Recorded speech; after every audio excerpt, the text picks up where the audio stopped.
നമ്മളിപ്പോൾ ഈ ഇസ്രായേലും ഇറാനും തമ്മിലുള്ളൊരു യുദ്ധത്തിൻ്റെ ഒരു അവസ്ഥ പശ്ചിമേഷ്യയിൽ ഭയങ്കരമായിട്ടുള്ളൊരു അവസ്ഥയിലാണ് ഇപ്പോൾ പോയിക്കൊണ്ടിരിക്കുന്നത്. ഇറാനെ സംബന്ധിച്ചിടത്തോളം ഇറാനും ഇസ്രായേലും ഇത് ശരിക്കും ആളുകൾ വിലയിരുത്തുന്നത് ഇസ്രായേൽ ഭയങ്കര ഹൈടെക് ആയിട്ടുള്ളൊരു രാജ്യമാണ്.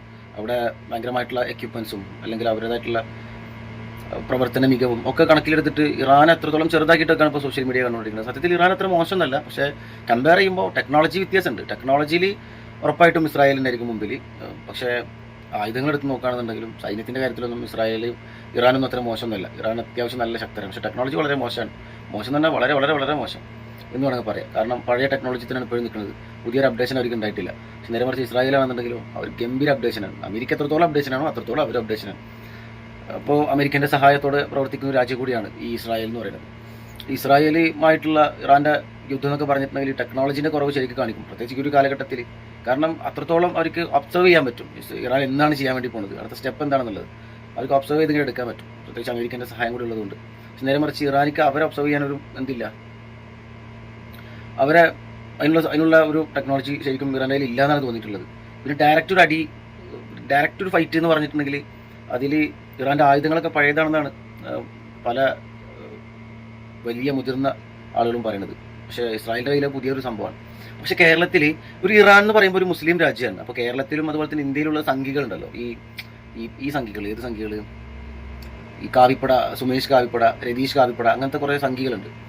അവരിത് ഭയങ്കരമായിട്ടുള്ള ഒരു എന്താ പറയുക, ഒരു ആഘോഷമാക്കിയിട്ട് ഇതിനെ മാറ്റിയിട്ടുണ്ട്. ഇന്ത്യക്ക് ഏറ്റവും കൂടുതൽ സഹായം നൽകുന്നതും ഇന്ത്യ ഇൻവെസ്റ്റ് ചെയ്തിട്ടുള്ളതും ഇന്ത്യ സഹോദര ബന്ധം പോലെ സൂക്ഷിച്ചു കൊണ്ടുവന്നതും ഇന്ത്യയുമായിട്ട് നല്ല ടൈപ്പ് ഉള്ളതും ഒരു രാജ്യമാണ് ഇറാൻ. ഇന്ത്യയുമായിട്ട് അത്രത്തോളം ബന്ധം മുന്നോട്ട് പോയിക്കൊണ്ടിരിക്കുമ്പോൾ ഇറാനൊരു അപകടം പറ്റുന്നത് ഇന്ത്യക്കും ഭയങ്കര പരിക്കുണ്ടാവും. കാരണം ഇന്ത്യൻ്റെ കുറേ മുതൽ അവിടെയുണ്ട്, കുറേ പോർട്ടുകളും ഒക്കെ ഉണ്ടെന്നാണ് കേട്ടത്. അപ്പോൾ ഇന്ത്യൻ്റെ കുറേ മുതലുകൾ അവിടെ ഉണ്ടാകുമ്പോൾ ഇറാൻ എന്തെങ്കിലും തരത്തിൽ അപകടം സംഭവിക്കുമ്പോൾ അത് ഇന്ത്യനെയും കാര്യമായിട്ട് ബാധിക്കും എന്നുള്ളത് ഈ സുമേഷ് കാവിപ്പട മനസ്സിലാക്കണില്ല. ഈ കാവിപ്പടക്കാരെല്ലാം കൂടിയായിട്ട് മുസ്ലിം ഇറാൻ, മുസ്ലിം രാജ്യം തകർന്നു, ഒരാൾ മരിച്ചു, ആ ഒരു സാധനമാണ്. അവർ സോഷ്യൽ മീഡിയ കിടന്നിട്ട് വെല്ലസാണ്, എല്ലാത്തിലും അവരെ കമൻറ്റുകളാണ്. തോന്നുന്നത് ഈ സംഖ്യകളെല്ലാവരും കൂടിയായിട്ട് റീചാർജ് ചെയ്തിങ്ങാട്ടി ഓൺലൈനിൽ ഇരിക്കുന്നുണ്ട് ഇത്തരത്തിലുള്ള അപകടങ്ങളൊക്കെ ഉണ്ടാകുമ്പോൾ. പക്ഷേ ഒറ്റൊന്നിനാ ഗുജറാത്തിൽ നടന്നിട്ടുള്ള നരേന്ദ്രമോദിൻ്റെ നാട്ടിൽ നടന്നിട്ടുള്ള വിമാനാപകടത്തിൻ്റെ താഴെയൊന്നും അവരാരെയും കാണുന്നില്ല. ആദരാഞ്ജലികൾ അർപ്പിക്കാൻ പോലും ഈ കാൽപ്പടക്കാരെ കാണുന്നില്ല. വലിയ കഷ്ടമാണ് അവരെ കാര്യം ആലോചിക്കുമ്പോൾ. അപ്പോൾ ഈ സത്യം പറയുകയാണെന്നുണ്ടെങ്കിൽ എം സ്വരാജ് പറഞ്ഞതിൻ്റെ മറ്റൊരു സാധനമാണ്, യുദ്ധങ്ങൾ ഉണ്ടാക്കുന്നത് എല്ലാ രാജ്യങ്ങൾക്കും വലിയ നഷ്ടമാണ്. എല്ലാ രാജ്യങ്ങൾക്കും നഷ്ടമാണ് യുദ്ധങ്ങൾ ഉണ്ടാവുന്നത്. അവരുടെ ആയുധങ്ങൾ തീരും, ആ ആയുധങ്ങൾ പഴയതുപോലെ ക്രമീകരിക്കാൻ സ്റ്റോക്ക് വെക്കണമെന്നുണ്ടെങ്കിൽ നമുക്ക് ബില്യൺ കണക്കിന് ഡോളറുകളുടെ ചിലവ് വരും. അപ്പോൾ അത്രത്തോളം സാമ്പത്തിക ശേഷി ഇല്ലാത്ത രാജ്യമാണെന്നുണ്ടെങ്കിൽ അവർ ഭയങ്കരമായ മോശാവസ്ഥയിലേക്ക് പോകും. അതുമാത്രമല്ല ഈ രാജ്യത്തുണ്ടാവുന്ന ഒരു നാശനഷ്ടം എന്നൊക്കെ പറഞ്ഞിട്ടുണ്ടെങ്കിൽ കുറച്ചും കൂടെ ഭീകരമായതായിരിക്കും.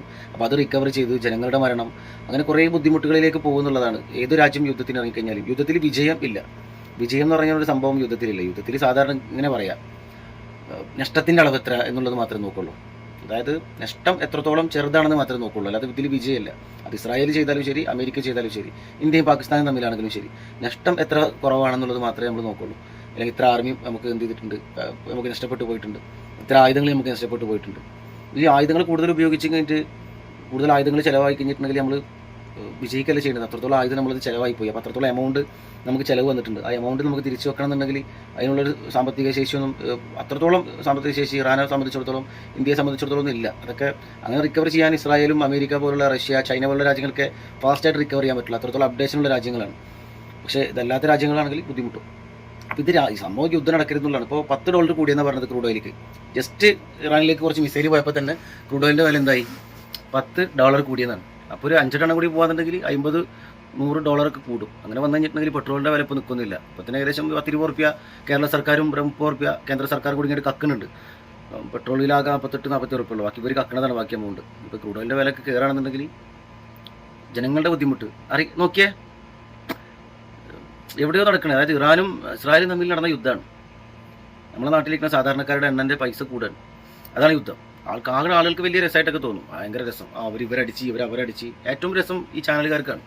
അവർ ഇല്ലാത്ത ന്യൂസും അതായത് ഇതുണ്ട്, ഇപ്പം അടിക്കും എന്നാണ് നമുക്ക് അറിയാൻ കഴിഞ്ഞത്. ചിലപ്പോൾ അടിക്കാനും അടിക്കാതിരിക്കാനും സാധ്യതയുണ്ട്. ഇന്ന് രാത്രിയോടുക്കനെ ഒരു അടി പ്രതീക്ഷിക്കാം എന്നൊക്കെ പറഞ്ഞിട്ട് അവർ നമ്മളിങ്ങനെ നിർത്തും, മുൾമുനയെ നിർത്തും. ഇത് കണ്ട് ആസ്വദിക്കാനുള്ള കുറച്ച് സൈക്കോ ആൾക്കാരും ഉണ്ടാവും.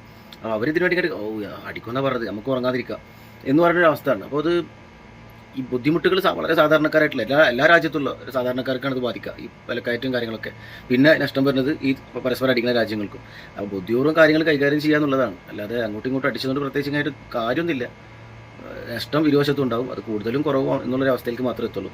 ഇപ്പോൾ ഇസ്രായേൽ ഇവരടിച്ച് ഈ ഫലസ്തീനികളടിച്ച് എത്രയോ രണ്ടാം ലോക മഹായുദ്ധത്തിൽ ഇട്ടിട്ടുള്ള മൊത്തം, അതായത് ചിലവായിട്ടുള്ള മൊത്തം ആയുധങ്ങളും അവർ ഗസയിലും പരിസര പ്രദേശങ്ങളിലും അടിച്ചിട്ടുണ്ടായിരുന്നു. എന്നിട്ട് അവർക്ക് പ്രത്യേകിച്ച് വല്ല നേട്ടം കിട്ടിയ? നേട്ടമൊന്നുമില്ല. കുറേ ആയുധങ്ങൾ ചിലവായി, എന്നിട്ട് അവർക്ക് ആ രാജ്യം പിടിച്ചെടുക്കാൻ പറ്റിയ? അതും പറ്റിയിട്ടില്ല. അവർ ലോകത്തിന് മുമ്പിൽ വിജയിച്ച? അതും ഉണ്ടായിട്ടില്ല. കാരണം ഇത്രയധികം ആയുധങ്ങൾ ചിലവാക്കിയിട്ട് പോലും അവർക്കൊരു വിജയം ഉണ്ടാക്കാൻ പറ്റിയിട്ടില്ല എന്നുള്ളതാണ്. രണ്ടാമത്തത്, ഒരു തരത്തിലുള്ള അതായത് ഈ ഇറാൻ്റെ ഭാഗത്തുനിന്ന് കമൻറ്റുകൾ ഉണ്ടെന്നുണ്ടെങ്കിലും ഒരു തരത്തിലുള്ള അറ്റാക്കും ഇല്ല. അവർ അഗ്രസീവായിട്ടുള്ള പെരുമാറ്റം അവരുടെ ഭാഗത്തുനിന്ന് ഉണ്ടാവണേ ഇല്ല. എന്നിട്ടാണ് ഒരു അറ്റാക്ക് എന്ത് ചെയ്തിട്ടുള്ളത്, അവർക്കെതിരെ നടത്തിയിട്ടുള്ളത്. അപ്പോൾ ചുരുക്കി പറഞ്ഞിട്ടുണ്ടെങ്കിൽ ഈ അമേരിക്കൻ്റെ സപ്പോർട്ടാണ് മെയിനായിട്ടുള്ള ഇസ്രായേലിൻ്റെ ധൈര്യം. ഈ UN ഒക്കെ മീറ്റിങ്ങിൻ്റെ സമയങ്ങളിലൊക്കെ കൂടിക്കഴിഞ്ഞാൽ മെയിനായിട്ടുള്ള ഹെഡ് ഈ മറ്റേ അമേരിക്കൻ്റെ ആളുകളാണ്. അപ്പോൾ ആ അമേരിക്കൻ്റെ ആളുകളാണ് തീരുമാനം അറിയിക്കേണ്ടത്. അവർ സപ്പോർട്ട് ചെയ്യുന്നതിൻ്റെ പേരിൽ അവർക്ക് ലോക ഐക്യരാഷ്ട്രസഭയും അല്ലെങ്കിൽ വേൾഡ് കോർട്ട് അങ്ങനെയുള്ള പേടിയും കാര്യങ്ങളൊന്നും ഇവർക്കില്ല. ഇവരാരും അനുസരിക്കില്ല, ഇവരാരും പറഞ്ഞേക്കില്ല, ഇവർക്ക് തോന്നിയത് ഇവർ ചെയ്യും. സത്യത്തിൽ അത് എത്ര കാലം പോകുമെന്ന് അറിയില്ല, കുറച്ച് കാലമേ പോവുള്ളൂ. കാരണം ഇപ്പോൾ തുർക്കിയാണെന്നുണ്ടെങ്കിലും തുർക്കി ശത്രുക്കളായിട്ട് നിൽക്കുന്നുണ്ട്, ഇറാൻ ശത്രുക്കളാണ്, പലസ്തീൻ ശത്രുക്കളാണ്, അങ്ങനെ കുറേ ആളുകൾ ശത്രുക്കളാണ്. ഇപ്പോൾ ഗൾഫ് രാജ്യങ്ങളെല്ലാവരും അവരുമായിട്ട് കരാറുകൾ റദ്ദ് ചെയ്തിരുന്ന സമയമാണ്. ഇത് വല്ലാതെ അങ്ങോട്ട് കൂടില്ല, കുറച്ച് കാലം കൂടി അതിങ്ങനെ പോകുള്ളൂ. ആളുകൾ ചില സമയത്ത് നല്ല രീതിയിലാണ് റിയാക്ട് ചെയ്യും. നല്ല രീതിയിൽ റിയാക്ട് ചെയ്യുന്ന വെച്ചിട്ടുണ്ടെങ്കിൽ എല്ലാവരും കൂടി ഒരുമിച്ച് അടി, 16 സൈഡിൽ നിന്ന് അടി കൊടുക്കും. അപ്പോൾ ഏകദേശം തീരുമാനമാവും അവരുടെ അഹങ്കാരം. അവരെന്തോ വലിയ സംഭവമാണെന്ന് പറഞ്ഞിട്ടുള്ള ഈ വലിയ രാജ്യങ്ങളുമായിട്ടൊന്നുമില്ല, ഒക്കെ സാധുക്കളായിട്ടുള്ള ചെറിയ രാജ്യങ്ങളുമായിട്ടാണ് ഇവരുടെ ഈ കളികൾ. ഇവരെന്താ റഷ്യയുമായിട്ടില്ല, ചൈനയുമായിട്ടില്ല, അമേരിക്ക പിന്നെ അവരെ ശങ്കാന്നെങ്കിലും പറയാം, ഇന്ത്യയുമായിട്ടില്ല. അപ്പോൾ നമ്മളെ രാജ്യമൊക്കെ സ്ട്രോങ് രാജ്യത്തിൻ്റെ പേരിൽ അവർക്ക് പറ്റില്ല. അവരൊക്കെ വലിയ രാജ്യങ്ങളൊക്കെ അവർ സുഹൃത്തുക്കളായിട്ട് കൂട്ടിയിരിക്കുന്നു, ചെറിയ രാജ്യങ്ങളാണ് അവരെന്ത് ചെയ്യുന്നത്, തകർത്തുകൊണ്ടിരിക്കുന്നത്.